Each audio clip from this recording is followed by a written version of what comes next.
everyone, welcome to my channel. Keep it simple but significant. I am your host Sasi. Let's start today's discussion. Which of the following article deals with the administrative tribunal? Administrative tribunal से deal करता है कौन सा article? तो ये article है आपका article 323A. Answer is a. Next question. What are financial powers of the governor amongst the following option? Governor के फाइनेंशियल पावर्स पूछ रहा है, इनमें से कौन सा सही है? तो he sees that the annual financial statement is laid before the state legislature. ये बिल्कुल सही ऑप्शन है. No demand for a grant can be made except on his recommendation. Without his recommendation कोई डिमांड ग्रांट नहीं होती. He can make advances out of the contingency fund of state to meet any unforeseen expenditure. ये मतलब contingency fund of जो state है वो unforeseen जो expenditure होता है उसके लिए कोई भी he can make advances out. तो ये स्टेटमेंट भी सही है. So the answer is D. All of them सारे के सारे सही हैं.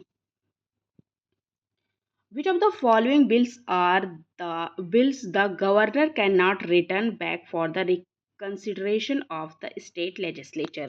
कौन सा ऐसा बिल है जिसको गवर्नर रिकंसिडरेशन के लिए स्टेट लेजिस्लेचर को रिटर्न नहीं कर सकता? तो ये है money bill. Answer is B. After a bill is passed by the state legislature और sent to the governor, he can return the bill for the reconsideration of the state legislature. लेकिन money bill के case में ऐसा नहीं होगा. और सारे bills में ऐसा हो सकता है लेकिन मनी बिल में नहीं होगा. What is the meaning of judicial enthusiasm? In judicial enthusiasm का क्या मतलब होता है? तो इसमें होता है जजेस like to participate social reform. Social reform में जज पार्टिसिपेट करते हैं, इसको कहा जाता है जुडिशियल एंथुजियाज्म.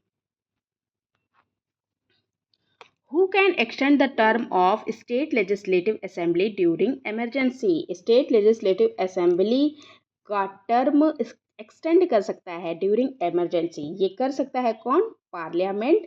और ये हमारे कॉन्स्टिट्यूशन के आर्टिकल्स 172(1) में दिया गया है. ओके.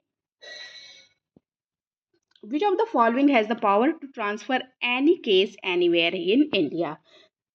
कोई इंडिया में किसी भी केस को कहीं भी भेज सकता है. इसकी पावर किसके पास है? इसकी पावर है सुप्रीम कोर्ट के पास. Answer is C. एंड ये हमारे कॉन्स्टिट्यूशन के आर्टिकल 139A में दिया गया है. Okay. The deputy chairman submit his resignation to. Deputy chairman जो है अपना रिजाइनेशन किसको सौंपता है? तो ये जो डेप्यूटी चेयरमैन है राइटिंग में अपना रिजाइनेशन सौंपता है चेयरमैन को. Answer is B. He can also be removed by the resolution passed by the majority of all the then members of the council. और ऐसे रेजोल्यूशन को लाने के लिए 14 दिन का एडवांस नोटिस देना पड़ता है उनको. Who decide the salaries, allowances, privileges, leave and pension of the judge of Supreme Court?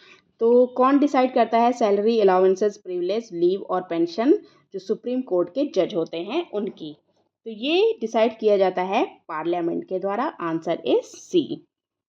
They can not be change to their disadvantages. Which of the following Prime Minister of India died outside of India? कौन से prime minister थे जिनकी death India के बाहर हुई? तो ये हैं लाल बहादुर शास्त्री जी. और इन्होंने अपना ऑफिस संभाला था जून 1964 से जनवरी 1966 तक. और ताशकंद उज्बेकिस्तान में इनकी डेथ हुई थी. The unicameral parliament of which country is known as Knesset? किस कंट्री की यूनिकैमरल पार्लियामेंट को नेसेट कहा जाता है? तो ये इजराइल की पार्लियामेंट को कहा जाता है. Answer is B. That's all for today. If you like my video, please do like, comment, share and subscribe. Thank you.